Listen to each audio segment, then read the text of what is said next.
సంబంధించినటువంటి వాళ్ళు ఉన్నారు, ఛత్తీస్గఢ్కి సంబంధించిన వాళ్ళు ఉన్నారు, మరొక కేంద్ర కమిటీ సభ్యుడు కూడా ఉన్నారనేటువంటి చర్చ మొదలైంది. మధ్యాహ్నం 2:30 సమయానికి తెలంగాణ డీజీపీ మీడియా సమావేశం ఏర్పాటు చేసి వారిని మీడియా కూడా చూపించే అవకాశం ఉంది.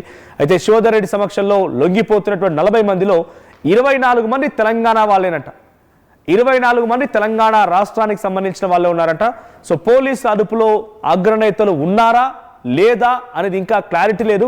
సో తెలంగాణలో మొత్తంగా 59 మంది మావోయిస్టులే ఉన్నారనేది గతంలో తెలంగాణ డీజీపీ చెప్పిన మాట. సో తెలంగాణ రాష్ట్రం నుంచి మావోయిస్టు పార్టీగా వైపుగా వెళ్ళి అక్కడ ఉన్నవారు 59 మందే. సో ఆ 59 మందిలో ఇప్పుడు 24 మంది ఈరోజు వాళ్ళు చెప్తున్న ప్రకారంగా లొంగిపోతున్నారంటే ఇంకా అతి తక్కువ మందే మావోయిస్టు పార్టీ వైపుగా ఉన్నారు.